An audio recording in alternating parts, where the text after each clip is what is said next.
The contract that we're entering into now with the new technology in the widest sense, so genetic engineering, electronic media, computer-mediated systems, neural networks, optical systems of transmission, and so on and so forth, seemed to be suggesting that we are about to enter into a life in the net, to use a phrase which is used quite frequently now.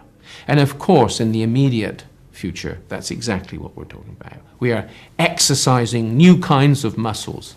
We are exercising new kinds of cultural possibilities, even new ways to love, certainly new ways to have sex, maybe new ways to love. Teleaffection is high on our agenda. What is it? What does it mean? How do we relate closely with people in telepresence? These are all questions, and it seems that life in the net is the outcome of all of this. I don't think so. I think that's the short-term future. I think we're probably, I don't know, who will know, we're talking 40, 50 years, 100 years. Yes, and I think a culture is forming through these, through this, I call it the telematic culture. But I don't think that is the end of the story. In any case, we're in a world where there's no ends to stories, and narratives are constantly being rewritten. But I do think that we are looking at an evolutionary development in which we are changing the very nature of what it is to be a human being, which will be far beyond this limited technology and certainly far beyond our conception of living in telematic networks.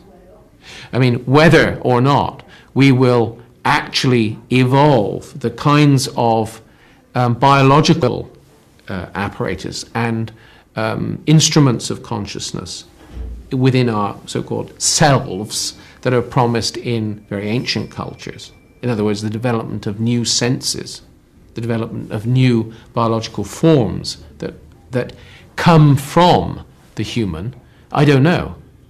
But certainly I think evolution is at work. I think we're partners in the evolution. And I think this absolutely key concept that covers all our thinking in art and in science now of emergence, is absolutely critical in this. So I think life in the net is what we're looking at. It's very exciting.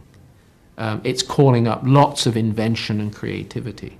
It's going to create new kinds of relationships between us. It may even, I think it will produce new political orders. And it may produce new economic and economic benefits to humankind.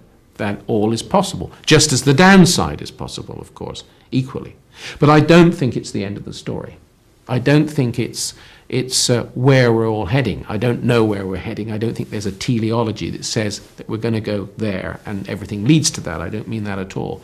But I think in this emergence, a post-human species is really on the agenda. We're looking at a post-biological state now. We're looking at post-human development. Mm-hmm.